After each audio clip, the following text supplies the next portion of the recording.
aqui. Atualmente eu cuido de 3 igrejas, a Igreja do Espaço Novo Tempo, que é Santana, uma daqui que é a Igreja Central, e um grupinho que fica ali próximo do outro. Tem uma comunidade ali, o Jardim Denise, Vila Rosa, tem um grupinho ali de 12, 15 pessoas que a gente também cuida lá, né? É muito bom estar com vocês. Alguém aqui trabalha em escola? É professor? Ok. Alguém está estudando? Pronto, legal. O tema da palestra de hoje é discipulando aí crianças em idade escolar, né? Isso aqui é fruto de algumas reflexões que eu fiz na época em que fiz o mestrado na Universidade Metodista. Eu sou formado eu tenho mestrado em educação e atualmente eu faço doutorado na PUC também na área de educação. Apesar do tema da minha dissertação ser uma coisa muito técnica sobre avaliação institucional, eu fiz algumas pesquisas e uma investigação na educação adventista como um todo. Na época eu trabalhava como capelão dos colégios aqui. Eu trabalhei 5 anos como capelão no colégio da Vila Matilde, não aqui, quando era menor, lá na igreja. Em Engenheiro Goulart, trabalhei em Tucuruvi e depois em São Miguel. Então por 5 anos eu fui capelão. Decidi, na época, escrever alguma coisa a respeito disso. Deixa eu apagar aqui a luz para ficar melhor para vocês visualizarem. Havia uma inquietação porque não tinha muito material sobre evangelismo na escola. Então, pensando assim, a gente podia preparar algum material a respeito de evangelismo. Então, eu me sentei uma determinada noite em casa e falei assim, vou preparar um material sobre como evangelizar na escola. Comecei a escrever e eu descobri que o problema não é que nós não sabemos fazer evangelismo. O problema é que na maioria das escolas adventistas a gente entende que não precisamos fazer evangelismo, por incrível que pareça. Então essa inquietação fez com que eu escrevesse um livro sobre evangelismo, mas que fundamenta em si o evangelismo escolar como um todo. A gente entende de que devemos evangelizar em qualquer lugar e tudo, mas na escola, pode ou não pode? Sim. Ok. Existem algumas questões que a gente precisa analisar. Então o que eu vou falar aqui com base em um material que eu não publiquei ainda, está em fase de publicação, mas em breve, se Deus quiser, isso vai acontecer. Antes da gente falar sobre o discipulado de crianças como um todo, é importante a gente falar um pouquinho a respeito da educação adventista, né? A educação adventista ela começou com uma necessidade dos pioneiros da igreja. Eles viram de que as escolas seculares, escolas públicas americanas, elas ensinavam muito a respeito da evolução e conceitos que iriam contrários à crença adventista como um todo. Então, sob orientação de Ellen White, decidiu-se formar as escolas adventistas. Apesar de ter a intenção de fazer a escola como departamento, como ministério na igreja, foi o último a ser feito. Certo? Então, primeiro veio a organização da igreja, veio o ministério de evangelismo, a organização dos pastores. E no final de tudo nós tivemos então a formação da escola adventista como um todo. O que acontece? A necessidade de se fazer uma escola adventista era para os próprios filhos dos adventistas. Então a gente tem várias crianças, né, que não tem condições de ir para as escolas como normais. Por que a gente não faz uma educação em si? Então naquela época as escolas então era de fundo de igreja. Então cada igreja tinha geralmente uma escola que era para a própria comunidade de membros adventistas como um todo. O que acontece é que com o passar do tempo, as escolas adventistas mudaram o seu perfil e deixaram de ser exclusivamente de membros adventistas. No geral por causa de uma necessidade das pessoas de fora, né, de colocarem o filho em uma educação que fosse mais tradicional. Então buscaram a escola adventista. Isso fez com que o perfil de aluno de escola mudasse por completo. Então o que nós tínhamos de escola adventista naquela época, de fundo de igreja, é o que nós temos mais hoje. Então nós temos, por exemplo, aqui uma escola, a escola de Matilde, que não tem uma igreja nela. Então, como é que se adapta a essa questão?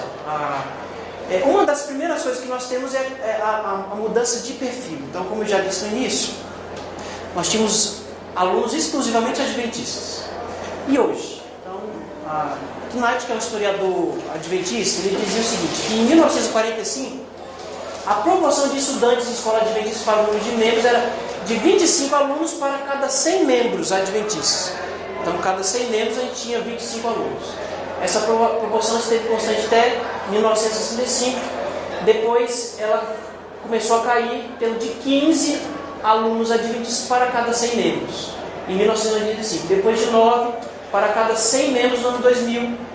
Ao mesmo tempo, mais alunos não adventistas foram entrando. Então, quer dizer, os filhos de adventistas não mais estudavam em escola adventista.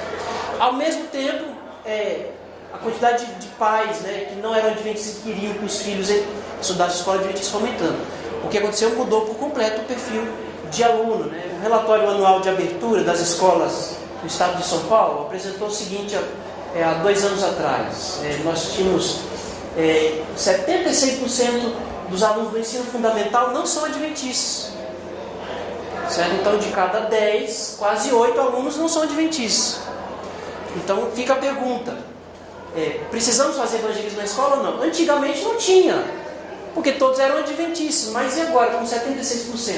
No ensino médio, 39% é adventista só. Então, numa escola como essa aqui, que talvez tenha 1.000 alunos, 700 não são adventistas. Como é que a gente lida com esse tipo de coisa?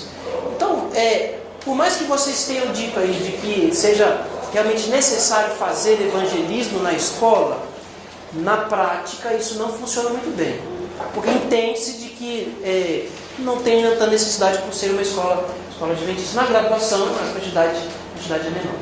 Então o perfil de escola adventista mudou.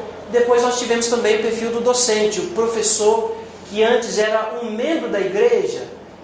No geral, a gente pensa de que todos os professores da escola adventista são adventistas. Pode entrar, pode sentar. São adventistas. Isso inicialmente talvez era até uma exigência obrigatória. Hoje nós temos mais dificuldades em relação a isso. Então, o mesmo relatório aqui na União Central mostra que na educação infantil 9% apenas não é adventista. No ensino médio, 24% dos professores não são adventistas, e na graduação 23%. Isso complica um pouquinho quando você pensa, o professor é adventista, mas 27% deles não estudaram numa universidade adventista.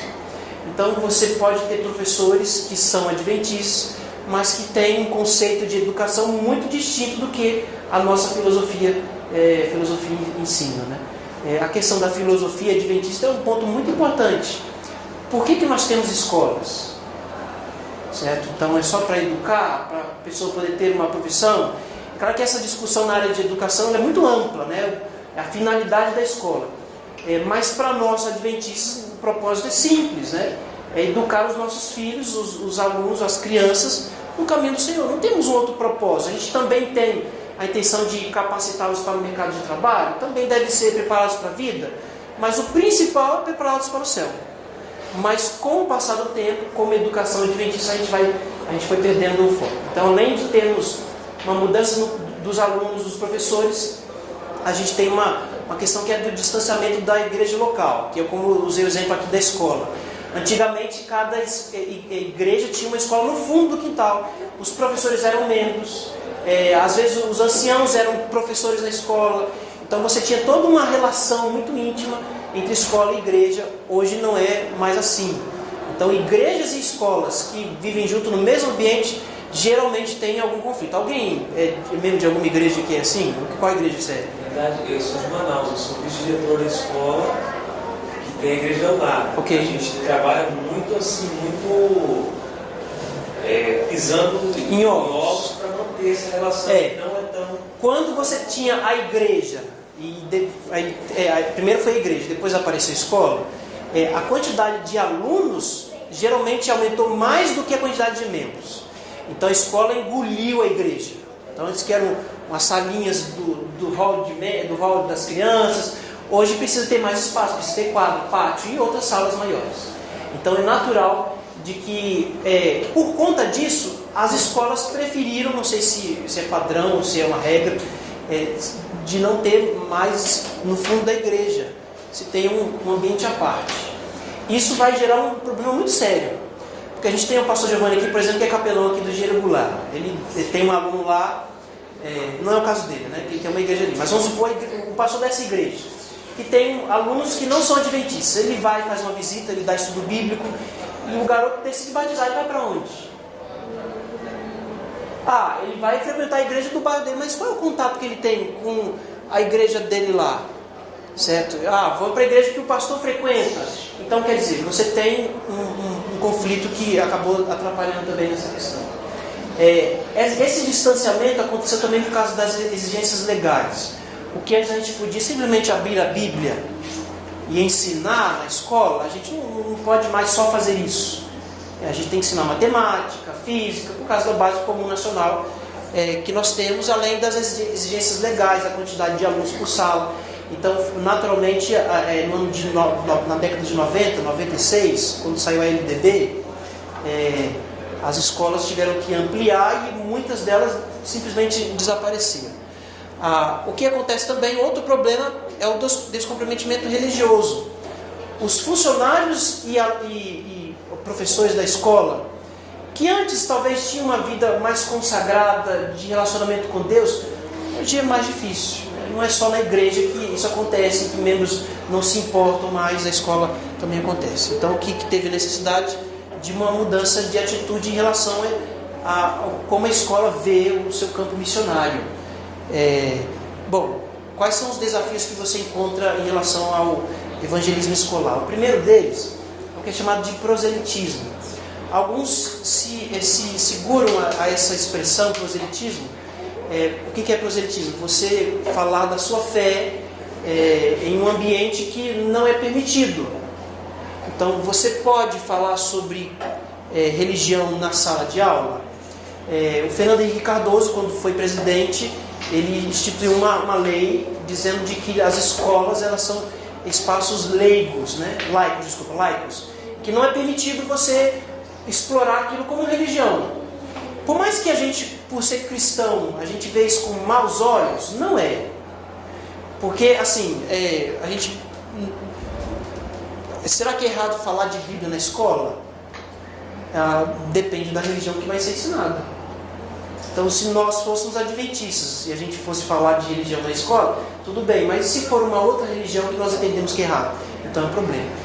Então, o ideal mesmo é que não seja permitido falar sobre doutrinação em escola, mas isso em escola pública. Então, a lei que Fernando Henrique instituiu, ela é aplicada apenas em escola pública. A escola privada, ela tem por lei, na Constituição, o direito de qualquer religião abrir uma escola para ela. Então, nós temos o direito, como adventistas, de termos a nossa escola para ensinar o que nós acreditamos. Então, a gente dizer de que nós não podemos evangelizar na escola adventista porque é proselitismo está errado. Certo? Existe, inclusive, não é só uma lei governamental que nós temos que cumprir. Se você, por acaso... Existe alguma referência documental nisso daí para a gente... Sim, exatamente. Na verdade é o seguinte, o que diz respeito à laicidade da educação, as leis são basicamente ou completamente para a educação pública. Certo? Então, assim, o que comanda a educação privada também é o Código do Consumidor. Então, se eu sou católico e eu matriculo meu filho numa escola adventista, e a escola adventista decide não ensinar doutrina adventista, eu posso processar a escola porque eu estou pagando por um serviço que não está sendo oferecido. Entendeu? Percebe? Então, nós, ou no geral, como a escola adventista, a gente pensa que não podemos, mas se eu sou do Umbanda e eu quero abrir uma escola para ensinar para os filhos da minha igreja sobre a religião Umbanda, eu posso, e tenho todo o direito, é um direito por lei que isso acontece. Okay? Existem muitos boatos. Porque em escola tal o pai processou a escola porque falou sobre batismo para criança. Qualquer um pode ser processado. Vocês podem me processar porque eu trouxe o meu notebook para a escola. Certo? Mas se isso vai dar seguimento, é outra coisa. Então, se for para a justiça, não acontece, isso não tem fundamento. Outro desafio que nós temos é assim, de que geralmente se tem um pastor na escola, a responsabilidade de evangelização é de quem? É do pastor ou do capelão. Então, eu que sou professor de matemática, qual é o meu dever como professor de matemática? Ensinar matemática. Quem ensina a religião é o pastor. Mas quando nós vamos para o conceito bíblico de sacerdote de todos os crentes, o pastor é apenas alguém sustentado pela igreja para só fazer isso, mas é dever de todos nós pregarmos o evangelho, dependente de qualquer função que nós temos. Uma outra questão que dificulta às vezes o evangelismo escolar é o cotidiano da escola. Então, para que eu possa fazer evangelismo, sendo pastor, o que eu vou fazer? Eu vou fazer uma semana de oração para os alunos. Mas como é que eu vou tirar o aluno da sala de aula para fazer uma semana de oração? Então, o cotidiano, o dia a dia da escola, ele é travado para que a gente possa desenvolver qualquer atividade. Não estou dizendo que a gente não consegue, mas com muito jogo de cintura. Então, para que eu possa fazer uma programação sobre oração na escola, eu tenho que ter um bom relacionamento com a coordenadora, para que a coordenadora possa ter bom relacionamento com os professores, para que todo mundo, de acordo, possa fazer. Mas nem sempre é assim. Então, se o pastor, o capelão, quer fazer uma classe bíblica com os seus alunos, em que momento ele vai fazer? Ele vai fazer depois da escola. Mas você que tem filhos aí, que pagam a perua para buscar o seu filho e levar, quando bate o sinal de saída, o seu filho tem que fazer o quê? Tem que ir embora. Então, o cotidiano da escola, ele dificulta o evangelismo se a gente faz isso como uma parte separada, um evento, vamos dizer assim. E como eu disse, isso aqui eu também já falei, que é os desafios que você encontra em relação à escola e à igreja local, as dificuldades. Primeira coisa que nós precisamos pensar é o que é evangelismo. Certo? Alguém pode estar se questionando assim, bom, eu vim aqui para falar sobre, aprender sobre discipulado. Por que eu estou aprendendo sobre evangelismo? Os estudiosos hoje em dia já entendem que discipulado não é uma fase que você começa depois que a pessoa se batizou. Como a gente costuma fazer, né? A gente tem umas missões de discipulado, não é assim? Que a gente só faz depois que a pessoa se batiza. Mas esse conceito bíblico de discipulado, ele tanto para aqueles que estavam sendo evangelizados, quanto aqueles que foram evangelizados depois. Não sei se o pastor Abdala hoje chegou a falar a respeito disso, né? É um assunto que ele trata muito. Então, de nível muito básico, evangelismo é você falar a respeito de Jesus. Então, não é você simplesmente doutrinar alguém. Percebe? Então, pensando assim, evangelismo na escola é muito mais fácil. Porque não vou dizer que não seja obrigado, mas evangelizar na escola não é só eu falar sobre o sábado, mas é eu falar a respeito da pessoa de Jesus. Então é você contar uma boa nova. E a gente perdeu muito disso, né? Do que seja evangelismo. Evangelização para nós adventistas, a gente ensinar as 27 doutrinas. Mas biblicamente não é assim. Então evangelismo, né? Boa nova, você contar a respeito de Jesus. Por que nós devemos evangelizar crianças e adolescentes? Algumas pessoas questionam se é necessário a gente evangelizar crianças. Primeira coisa, não existe uma teologia de salvação para crianças. O que existe na Bíblia é uma teologia da salvação do ser humano. Então, independente da idade que ele tem, ele precisa ser salvo. Mas uma criança recém-nascida também precisa ser salva. Certo? Tudo bem que ela talvez não tenha uma consciência, mas isso a gente pode entrar numa discussão longa. A partir de que momento que a criança começa a ter consciência, direito de capacidade de escolher a respeito da fé que ela tem, certo? Então a Igreja Adventista, como organização, ela tem se preocupado em relação a isso, e ela aconselha de que batismo de criança seja feito a partir de que idade? 8 anos, né? Pronto, depende se os pais são adventistas, mas com base em quê? Então assim, primeira coisa que a gente precisa aprender, as crianças também necessitam de salvação. É errado e não é bíblico o conceito de que a criança, se morrer, automaticamente ela tem direito ao céu. Não tem base bíblica e nem espírito de profecia, porque lá no céu Eva vai cuidar das crianças, isso e aquilo. Ok, mas onde é que diz que elas automaticamente são salvas? Não existe. Certo? Então, é necessário que as crianças sejam evangelizadas também. E qual é a base bíblica a respeito de evangelismo da escola? Então tem um texto de Mateus capítulo 18, escola não, de criança. Não tem todos aqui, de versículo 1 a 14, mas vamos ler essa parte aqui. Diz assim, ó, naquela mesma hora, chegaram os discípulos ao pé de Jesus, dizendo, quem é o maior no reino dos céus? Jesus chamou uma criança, essa expressão aqui no grego denota uma criança pequena, certo? A palavra teknon, né, que é utilizada no grego aí, pode ser tanto para uma criança maiorzinha quanto menor. Mas certamente deve ter sido pequena, porque o texto diz que talvez Jesus colocou ela sobre o colo. Então era uma criança suficientemente pequena para que Jesus tomasse a criança para si. Pois no meio deles ele disse, em verdade vos digo, se não vos converterdes e não vos fizerdes como crianças, de modo algum entrareis no reino dos céus. Algumas versões traduzem se vocês não se tornarem como crianças. Esse não é a melhor tradução. A palavra grega aqui para converter, né, estrepo, ela significa dar a volta, mudar de ideia. Então, Jesus estava ensinando o que? Os discípulos perguntaram, olha, quem é maior no reino dos céus? Jesus pega uma criança, coloca junto dos discípulos e diz, olha, se vocês não se converterem, e algumas versões dizem assim, não se tornarem como uma criança, as duas palavras, vocês não entrarão no reino dos céus. Jesus está usando a criança como um modelo. Modelo de quê? De conversão. Então, uma criança, ela pode ser convertida, certo? De um conceito errado para um conceito novo, de uma vida sem Deus para uma vida com Deus. Então, ser convertido a Deus de todo o coração, uma mudança sobrenatural que o homem por si mesmo não pode fazer, é muito mais do que um reconhecimento mental da verdade ou consentimento intelectual. Então, o conceito de conversão aqui é o mesmo conceito de conversão que nós usamos para os adultos. Então Jesus está falando, olha, nós precisamos nos converter como uma criança também se converte. Então as crianças também têm condições de abandonarem a vida errada que elas têm para poder aceitar a Jesus Cristo. E aí ele continua no versículo 6. Mas por que escandalizar um destes pequeninos que creem em mim?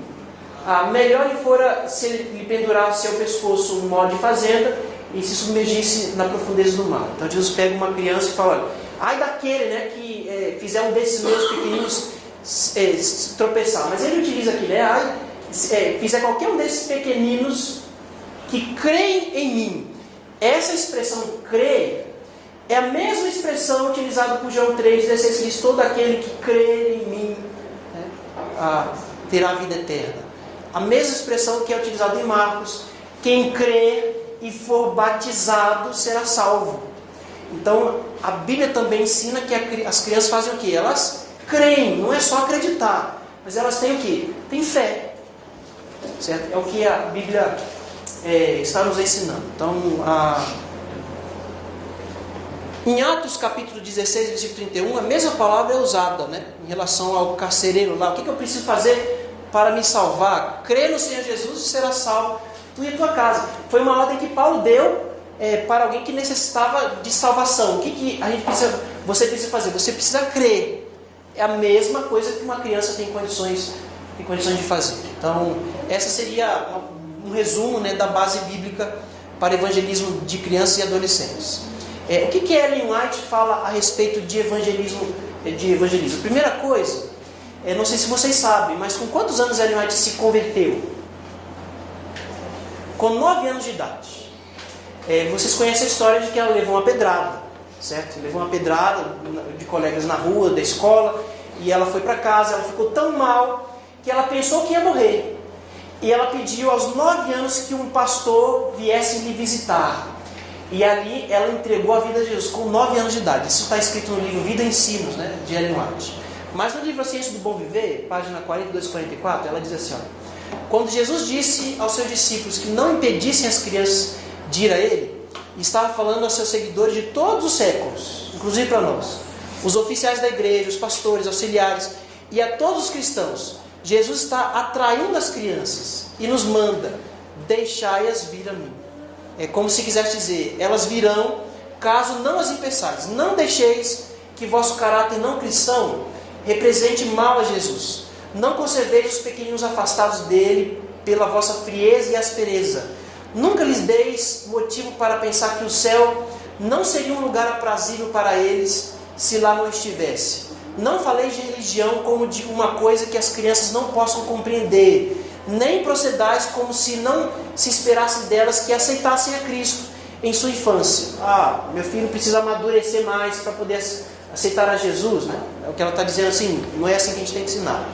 Não lhes dei a falsa impressão de que a religião de Cristo seja uma religião sombria e que, indo ao Salvador, elas devem renunciar a tudo quanto faz a vida agradável. Ao tocar o Espírito Santo no coração das crianças, cooperai com sua obra, ensinai-lhes que o Salvador as está chamando, que coisa alguma lhe poderá causar maior alegria do que se entregarem a Ele na florescência e vigor dos seus anos. O Salvador considera com infinita ternura as almas que Ele comprou com seu sangue.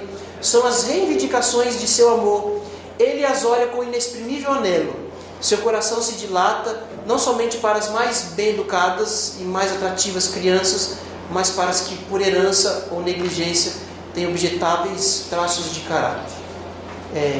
Então você vê, ela está nos ensinando de que a gente precisa educar, ensinar, incentivar as crianças. No texto de Mateus, capítulo 18, quando Jesus pega a criança e fala: vocês precisam se converter como essa criança faz, e ai daqueles, que fizessem desses mesmos pequeninos tropeçar. Logo em seguida, Jesus conta uma parábola, que é a parábola da ovelha perdida, em que, vocês conhecem a história. Aquela parábola, ela pode ser aplicada de várias maneiras, mas Jesus está aplicando para as crianças. Você pode, no contexto, o pastor que vai em busca da ovelha perdida é o pastor que vai em busca das crianças, certo? Essa é a aplicação principal. Mas agora vamos falar a respeito de discipulado, entendendo que discipulado é todo o processo desde do evangelismo até o membro, ser um discípulo maduro. Esse autor aqui, Sanha, em seu artigo Uma Visão Bíblica de Discipulado, ele conclui que o termo discipulado se refere tanto a tornar-se quanto a ser um discípulo, ou seja, evangelismo e crescimento. Então, isso é discipulado, o processo de evangelizar, como também de fazê-lo crescer. Por isso, é melhor pensar em discipulado como o processo de se tornar semelhante a Cristo. Isso engloba tanto a entrada no processo, que é a salvação, o processo dele conhecer, de aceitar a Cristo, quanto o crescimento no processo, que é você cada dia ser melhor como cristão. Isso ficou claro para vocês? Então esse é o melhor conceito de discipulado. Eu quero agora, nesses próximos 15 minutinhos, apresentar para vocês alguns modelos que fruto de pesquisas que são apresentados de como se discipular uma criança, entendendo de que o discipular é você apresentar a Cristo e fazer com que aquele ser ou aquela criança seja um cristão maduro, desde o processo em que ela não conhece nada até o processo de maturidade dela, ok? Esse autor aqui, Henning, ele escreveu um artigo em que ele apresenta de que o melhor modelo de discipulado ele deve ter, três aspectos. O primeiro é uma construção cognitiva, que quer dizer conhecer a Deus. Então a primeira parte do discipulado é conhecer a Deus. A segunda, que é uma construção mais afetiva, é o amar a Deus. E a terceira, a construção comportamental, que é servir a Deus. Então ele apresenta isso de forma ilustrativa como um banquinho de 3 cadeiras, de 3 pernas. Então cada um desses aspectos aqui seria importante para formar uma criança, um discípulo maduro, vamos dizer assim. Então, conhecer a Deus. Então, você fazer tudo para que a criança possa conhecer quem é esse Deus. Você, depois que conhecer, você amá-lo, porque é impossível você amar alguém que você não conhece. E você conhecendo, amando, você vai servi-lo. Tudo isso tendo como sustentação a experiência. Então, outros autores vão explorar esse aspecto, mas para a criança a experiência, a prática é muito mais importante do que você ficar ensinando para ela um estudo bíblico sobre quem é Deus. Você precisa partir para a experiência. No contexto que nós estamos aqui das novas gerações, a sua experiência pessoal ela vai muito mais além, certo? Existem estudiosos que dizem que a melhor maneira de você evangelizar mentes pós-modernas seria você contando histórias, certo? Então, eu trabalho com uma igreja considerada pós-moderna, o Espaço Novo Tempo. E fiz uma experiência lá, por exemplo, de um sermão para pessoas que têm mente meio secularizada, vamos dizer assim, de trazer alguém para contar um testemunho, como que Deus operou na vida dela. E qual é o resultado? Tremendo. Então, por mais que isso seja uma coisa muito básica, nada substitui a experiência da gente. Tanto no que a gente apresenta de conhecer a Deus, quanto de ensinar a amar esse Deus, de ensinar a servir. Esse é o modelo, um dos modelos que eu apresento no livro. O segundo modelo, desse autor aqui, de nome difícil, né? Em que ele apresenta também um discipulado com base num certo treinamento. Então, ele diz que o discipulado ele deve englobar três palavrinhas que são relacionadas à pregação, ao evangelismo na Bíblia. Então, o querigma, que é a proclamação da igreja e o compartilhamento de boa notícia. Então, o discipulado com crianças, você precisa fazer a proclamação, o ato de pregar o evangelho, percebe? De ter um evangelismo, em que você vai ensinar através da proclamação. Esse é um aspecto. O segundo é a koinonia. Precisa envolver comunhão com Cristo, fundamentada em amor, carinho, relacionamento e perdão. E por último, a diaconia, que é o nome que você já conhece, que é muito ligado no termo grego, né? Ligado ao serviço, né? O corpo de Cristo, servindo as pessoas e o mundo em seu ponto de necessidade. Então, você precisa ter, para conseguir discipular crianças, um processo em que você proclama, em que você prega o evangelho para elas. Ao mesmo tempo, você também tem que ter um processo em que você ensina ela a se relacionar com esse Deus, né? A comunhão com Ele. E nesse processo você também precisa ensiná-los a servir, mesmo sendo crianças. Então, um processo de discipulado em que você não coloca as crianças para servir, para também fazer, ele é falho. Então você pode focar, eu vou fazer uma série de evangelismo para criança, ok. Depois eu vou fazer uma classe bíblica, ensinando elas a se relacionar, temas do currículo ele vai abordar esse detalhe também. Mas se não tiver o serviço, você levar as crianças para servirem outras crianças, ele vai ser falho. Ainda nesse modelo, como eu falei, ele se baseia muito na questão do desenvolvimento e pesquisa. Então a investigação, né? A criança e o adolescente, eles são muito curiosos.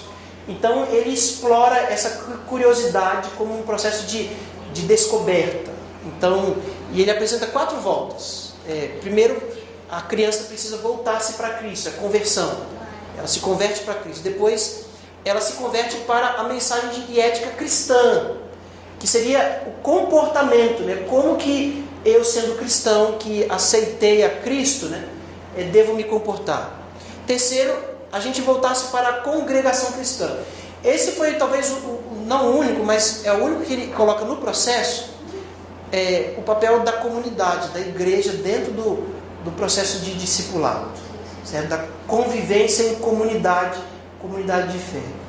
Então, que também é quase impossível a gente fazer, como eu dei o exemplo para vocês. Se você trabalha como professor e você evangeliza, você ensina a criança, mas ela não é levada a participar de uma comunidade de fé, o processo vai ser falho, certo? E por último, voltar-se para o mundo no amor e na missão. Então também envolve a própria criança em ensinar e ela compartilhar a fé que ela teve.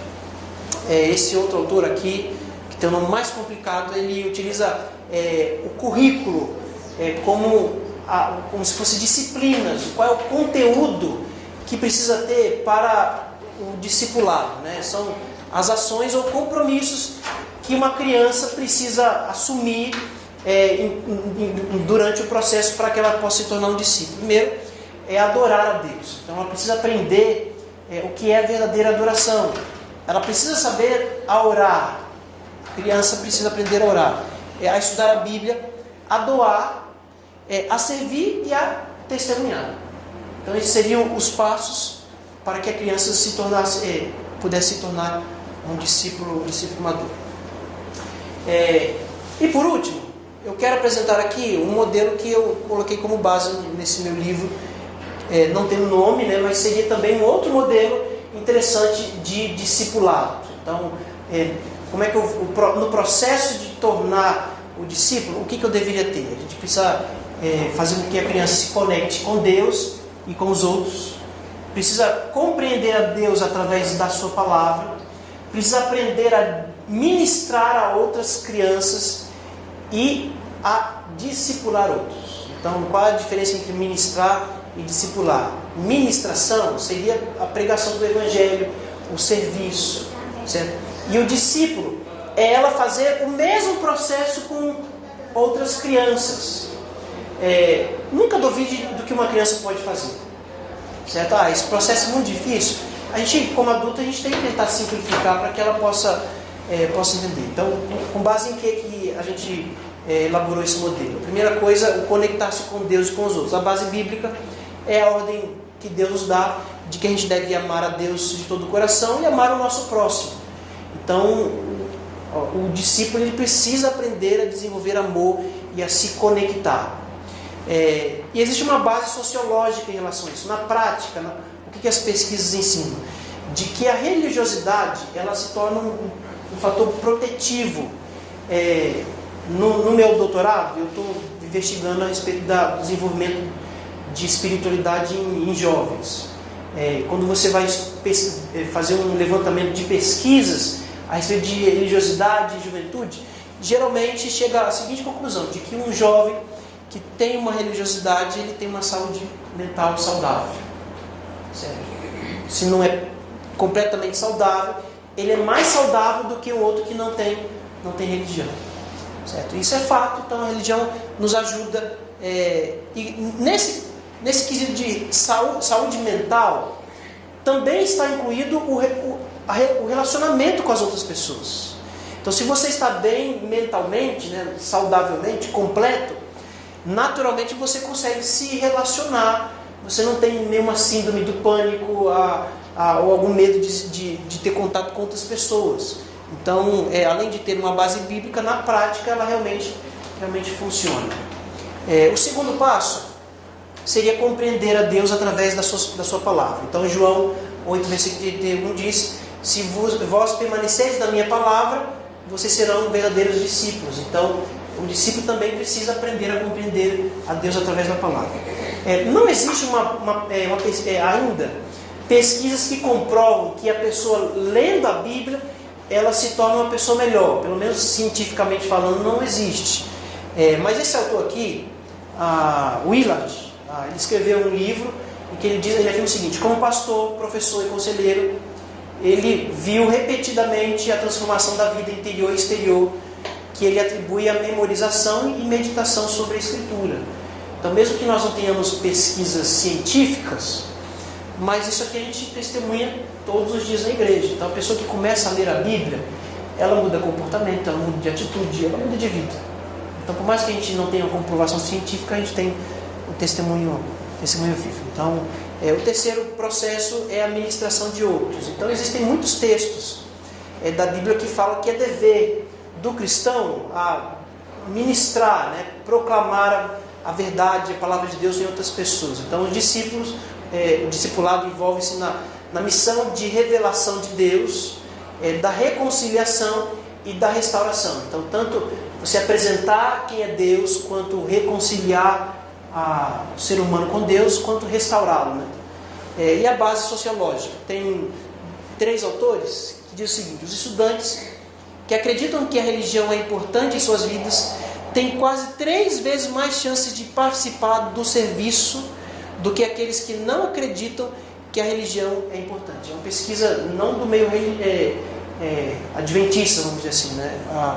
Mas é uma pesquisa científica que diz que aquele que acredita em alguma coisa relacionada à religião, ele está 3 vezes mais apto para servir outras pessoas.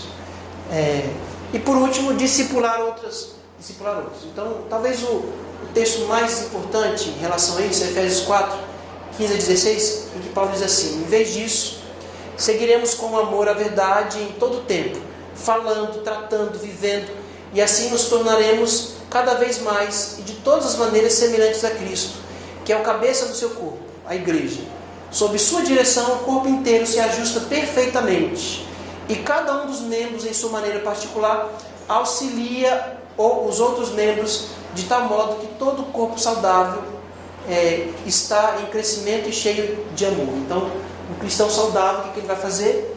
Ele vai ajudar no desenvolvimento do seu próximo.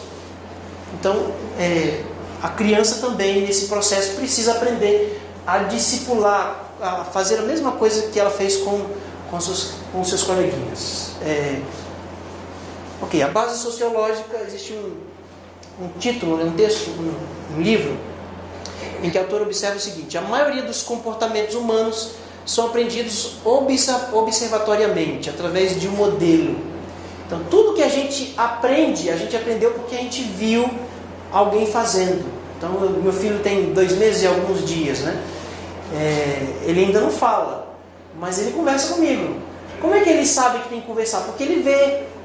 Então, eu fico lá, pego ele no colo e fico conversando. E ele fica tentando balbuciar alguma palavra, mesmo sem ter condições ainda. Quer dizer, é assim que a gente faz. Então, as crianças, elas também vão desenvolver o amor a Cristo, vendo outras crianças fazendo a mesma coisa. Então, quando uma criança, um jovem, um adolescente decide, então, olha, vem aqui, veja como é que eu sou cristão. Então, ele está fazendo esse trabalho de discipulado. Ok, vocês têm alguns minutinhos aí para perguntas.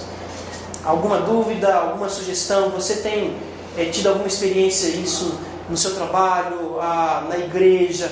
Alguém aqui que trabalha com crianças e achou interessante? O que vocês acham? Pastor, eu acho bem interessante essa questão de evangelizar as crianças, porque quando você se envolve com elas, você vê que elas estão bem dispostas a tudo, tanto a aprender o que o mundo ensina, quanto que você está disposto a ensinar de Deus para elas também. E eu creio que é uma grande oportunidade assim, a gente gastar nosso tempo para falar de Deus da forma exata para essas crianças. E esses dias eu estava num centro de treinamento lá no CT, e a cientista, ela nasceu na Alemanha, mas ela mora atualmente na Argentina. Ela falou sobre essa questão da meditação, como ela traz um benefício tanto para a nossa saúde física e espiritual. Ela falou que é aprovado cientificamente, que traz sim uma transformação e benefício para a nossa saúde física e espiritual. Pessoas têm uma qualidade de vida melhor através da meditação. Sim. Vocês, possivelmente, já aconteceu um evangelismo na igreja de vocês. Se bobear, o número de crianças que frequentavam, às vezes, se não era equiparável, era às vezes até maior do que a quantidade de adultos. Mas o que a gente às vezes faz? Ou a gente não faz nada, elas assistem a programação, ou a gente coloca elas à parte, certo? Fazendo um trabalho de entretenimento e não em si de evangelismo. Agora, vocês percebem se é o maior público que nós temos no evangelismo são as crianças, ou é equiparável. Se nós focássemos o nosso trabalho nelas, a gente não teria grandes resultados. O que acontece? Nós, como é que eu posso dizer? A gente subestima as crianças. E existem pesquisas, eu não coloquei aqui, não me lembro também a situação, mas existem pesquisas que um dos motivos pelo qual os jovens estão saindo, os adolescentes estão saindo da igreja, é porque eles continuam sendo tratados como criança na igreja. Então assim, mas não é simplesmente que eles não querem. Então, se você vai fazer uma programação para os jovens, às vezes, ou adolescentes, o tipo de linguagem, eles querem ser tratados como iguais. Existem muitos questionamentos e, inclusive, pesquisas diversas. Se compensa a gente fazer um trabalho apenas com jovens, separado da comunidade. Eu não coloquei aqui, mas no livro eu cito, de que há um autor que diz que não deve fazer diferença. De que o mesmo processo de discipulado de um adulto tem que ser o discipulado de uma criança. Você pode mudar a linguagem? Claro, certo? Mas o trabalho precisa ser o mesmo. Ok? Então assim, deveríamos aproveitar muito mais essa questão. Então um dos departamentos da igreja que cresce sem precedentes é o Ministério dos Desbravadores. Certo? O que acontece é que não tem uma continuidade no trabalho. E isso também é um problema. Vamos lá, se você é membro da sua igreja, se tem um adolescente lá de 12 anos de idade, que não gosta de desbravador, não é desse contexto. Ele cresce morando num prédio, gosta de videogame. Se ele não gosta de desbravador, o que a sua igreja oferece para ele? O que tem? Percebe como a nossa igreja está em déficit em relação a isso? Nós ainda vamos mais para frente, porque as nossas atividades com as crianças, elas só acontecem no sábado, de manhã cedo. Diferentemente de outros meios evangélicos, que todos os cultos que têm programação, vamos dizer assim, no auditório, também tem programação para as crianças. Percebe? Pode ser na quarta-feira, pode ser no domingo, pode ser no sábado.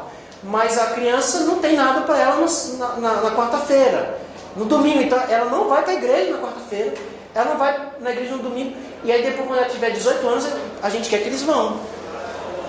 Muito difícil. Então ela reclama porque o pessoal só vai na igreja no sábado. Mas não teve um processo de discipulá-la durante... o discipulado não aconteceu durante todo o processo em relação às crianças. Pastor, eu vi uma ilustração interessante, falar mais um pouco sobre isso aí que o senhor está falando. E os pais falam assim: nossa, mas eu dei tudo para o meu filho, eu dei uma escola particular, sou um colégio adventista, eu dei tudo para ele e ele não quer ficar na igreja. O que faltou? Aí o pastor falou, né, que a única coisa que ele não apresentou para aquela criança e não ensinou aquela criança, foi amar a Deus. Né? Se ele tivesse ensinado aquela criança a amar a Deus, ela nunca se desviaria daquele caminho. Na sua experiência aí, qual foi um dos métodos mais eficientes que você encontrou para fazer evangelismo nas nossas escolas adventistas? Olha, eu tinha que me desdobrar do que pudesse, né? Como eu falei, o contexto, né, escolar, ele não é fácil para poder fazer isso daí. Então, eu utilizava o evangelismo como eventos. Então, a escola às vezes gosta de eventos. Para a escola, isso era um evento, mas para mim havia um processo de desenvolvimento da criança. Então, o que a gente fazia? Vou dar um exemplo que eu utilizei no colégio de Tucuruvi. Nós fizemos uma semana de oração, que geralmente o colégio adventista tem. Então, o foco da semana de oração foi fazer com que os alunos tivessem interesse em estudar a Bíblia. Então, foi feito um grande apelo no final. Quem gostaria de estudar a Bíblia, o grupo foi todo à frente. Então, tiramos foto deles, fizemos uma relação. Ok, o que eu posso fazer? Eu, como pastor, tenho condições de atender, dar 150 estudos bíblicos? Muito difícil. Então, o que eu preciso fazer? Eu preciso colocar em prática o sacerdócio de todos os crentes. Então, os profissionais da escola deveriam dar estudo bíblico. Como que eu vou fazer isso? O professor de matemática vai fazer. Vamos lá. Então, no livro eu apresento isso aqui, que é um modelo muito conhecido. Quem trabalha na escola talvez já ouviu falar, que é o carteiro missionário. O carteiro missionário, o que ele faz? Ele entrega a lição de estudo bíblico e ele depois só vai lá para recolher. Então, o professor de matemática, eu passei a lista para ele: escolhe um aluno desse aqui para você trabalhar. Eu escolhi fulano, ok. Então, está aqui. Toda semana você vai dar esse estudo bíblico para ele fazer em casa. E o que você faz? Você corrige. É muito simples, muito bobo? Sim. Mas para um professor que nunca deu estudo bíblico, já é um passo enorme. Então, para a glória de Deus, eu consegui, talvez, a gente tinha lá 52 funcionários, todos eles dando estudo bíblico. A diretora da escola, a coordenadora da escola, que nunca tinha tido essa experiência, estava estudando a Bíblia com 3. Ok, para ela, beleza. Qual é o próximo passo? Depois que, em algum momento, a gente vai fazer um sábado da educação. Vamos convidar todas as crianças, ou esses alunos, para poder vir participar na programação na igreja. Primeiro contato dela na igreja. Ok, naquele dia, o professor vai convidar o menino que está dando estudo bíblico para almoçar na casa dele. Então, é todo um processo de... Por quê? Porque se o aluno cria um vínculo com o professor, com o funcionário, ele vai na igreja do professor e do funcionário, que ele pode ser assistido em relação a isso daí. Depois disso, a gente fez um plano, não deu certo, de algum momento fazer no parque, no sábado. Era uma programação assim, não posso dizer de que era uma programação institucionalizada, porque a gente não pode obrigar o aluno a vir um dia que não tem aula. Então, no sábado, a gente estipulou aí o Dia da Alegria. Como aqui em São Paulo tinha esse projeto. Então, o que a gente vai fazer no sábado de manhã, a gente vai para o parque ensinar as crianças como é que guarda o sábado. Como é que guarda o sábado para as crianças? É na igreja só que a gente guarda o sábado? Curtindo a natureza, fazendo atividades. Então, e assim você vai fazendo o processo. Então, você tem que ensinar a criança a orar. Então, você tem que usar de criatividade. Fazemos cadernos de oração, tendas de oração, o estudo da Bíblia. Então, como é que eu vou fazer uma criança ler a Bíblia? Nas minhas escolas, a gente desenvolveu o projeto Bíblia em Minha Casa, em que uma biblinha, tinha uma bolsinha, ia toda semana ia para a casa de uma criança. Então, os pais tinham que ler a Bíblia com a criança. Ótimo. Mas e o adolescente? Então, que tal a gente não pegar uma Bíblia em quadrinhos?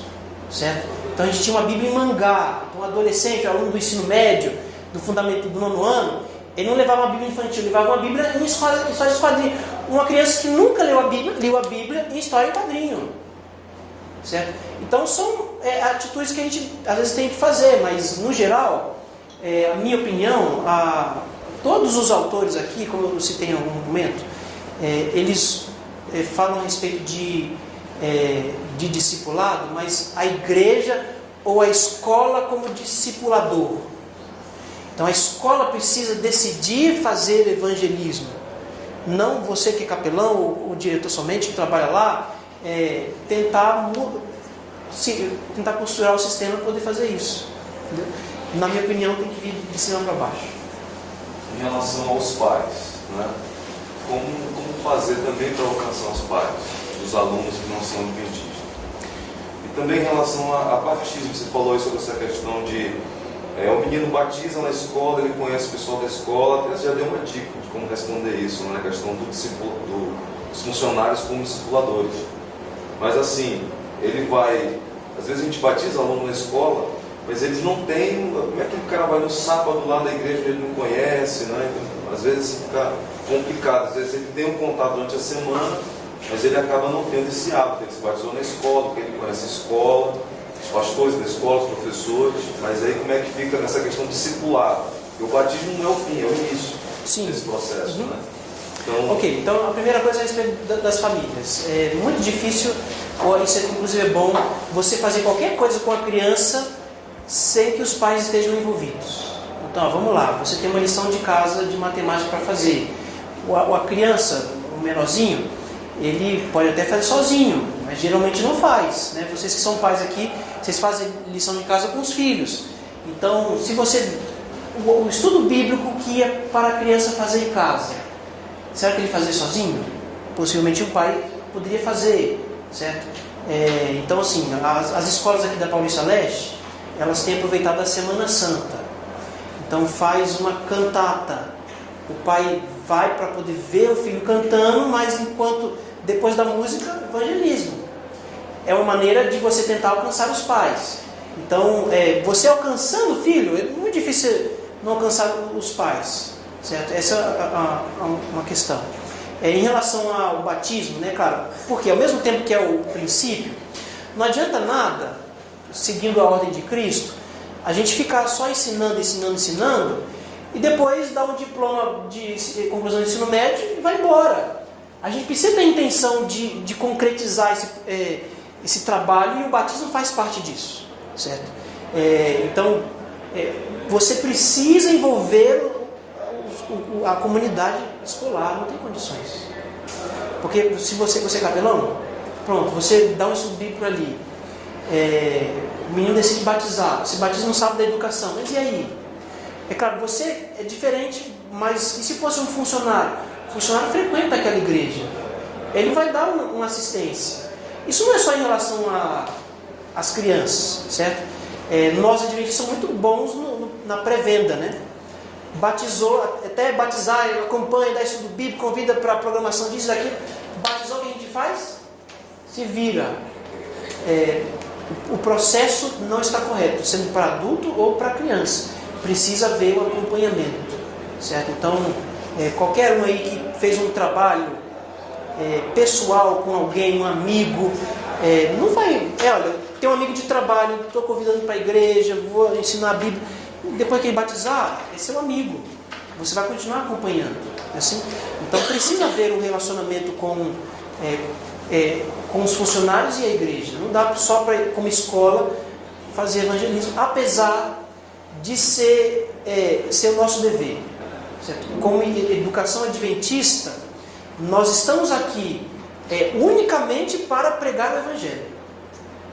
Não... A gente lá no colégio, na verdade eu e ele trabalhamos junto no colégio, já veio esse do departamento mesmo de educação, a ideia de, por exemplo, esse ano, eles pediram a recomendação de cada funcionário, pegar a recomendação do seu pastor, para saber como que está a situação desse membro lá na igreja, se ele está ativo, se ele é uma pessoa dizimista, etc.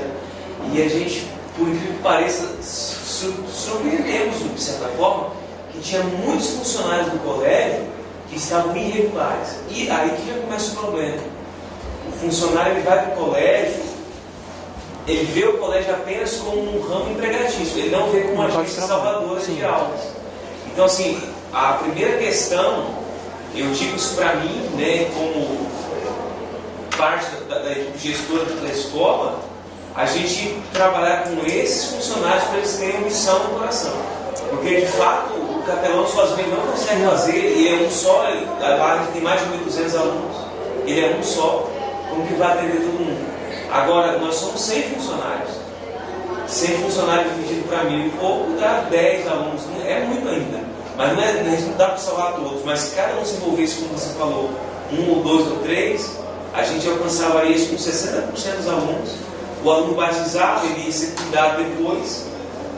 Mas assim, o problema é o descompromisso do corpo docente, dos funcionários, e a falta de visão do que é uma escola adventista. No meu ponto de vista, cada funcionário que entrasse no colégio adventista para trabalhar, ele deveria passar por um treinamento. Ele não poderia entrar assim de qualquer forma. Ele teria, lá na limpeza, mas ele tinha que saber qual era a função dele ali. Então, assim, aí a gente se tornaria o ideal de Deus. Agora, o problema é que cada um está fazendo a minha parte. Então, eu sou coordenador pedagógico, vou cuidar só do pedagógico. Eu sou da disciplina, só a disciplina. Então, é essa desconectividade que causa um peso muito grande para o capelão da escola. Aí ele vem com todo esse problema para resolver. Por exemplo, eu já fui capelão também, eu fiquei assim, pensando, poxa, eu nem quero batizar, porque eu vou batizar esse cara só para batizar, porque ele não vai. Eu sabia que. Então, assim, porque era um andorinha só. Então, assim, são diversos aspectos. A primeira coisa é que a gente precisa ver a escola como uma igreja. Não tem condições a gente ver a escola apenas como um local de trabalho. É claro que o funcionário, ele não gosta, inclusive, de que misturam as duas coisas. Mas é um conceito errado que nós temos. A gente fala assim, a gente quando vai pedir oração, fala, eu queria pedir oração pela minha vida espiritual, minha vida material, a minha vida física. Como adventistas e biblicamente falando, não existe essa diferenciação. Nós somos um ser integral. Certo? Deus, ele age não só no campo espiritual. Para Deus não vê assim, olha, esse é um ser físico e deixa agora essa parte física. Ele não faz a separação, ele nos vê como um ser integral. Então, assim, nós precisamos nos ver também nesse sentido. Mas, como você falou, isso é uma realidade. O funcionário, ele vai para a escola, o professor, muitas vezes, ele quer que a fé dele seja deixada de lado, porque é problemática, é difícil, então eu venho para a escola, eu quero dar aula, é só isso que eu vou fazer, ensinar matemática. Mas como cristãos não está certo. Se eu for pipoqueiro, eu tenho que fazer o quê enquanto vendo pipoca? Pregar o Evangelho. Certo? Se eu sou um engenheiro, o que eu tenho que fazer enquanto construo prédios? Pregar o Evangelho. Enquanto professor também. Certo? Isso precisa estar enraizado na nossa vida. Então, assim, tem que ser papel da administração da escola, ver a sua escola como uma igreja. Vocês são pastores, não é só o capelão que é o responsável pela espiritualidade. E foi aquilo que eu disse, se você tem membros na sua igreja que são fracos, por que a gente também não vai ter esses mesmos membros que são fracos na igreja na escola? É normal isso acontecer. Mas nós, como os líderes, precisamos fazer o possível para subir o nível de espiritualidade desse ambiente. Pastor, como que é o nome daquele método que o senhor falou, do pastor, do capelão distribuir ali? Carteira missionária. Carteira missionária. É um projeto não é meu isso daí, é da igreja fazia muito tempo, né? Eu não sei que hora que já terminou, já terminou, né? Bom, então eu vou encerrar, mas vocês vão ter talvez acesso a esse material disponível. O meu livro ele já está disponível na internet, vocês procuram lá Patrick Ferreira, Evangelismo Escolar, vocês podem adquirir. Em algum momento talvez ele, se Deus quiser, vai estar nas livrarias aí, ok? Deus abençoe vocês, qualquer coisa a gente está à disposição.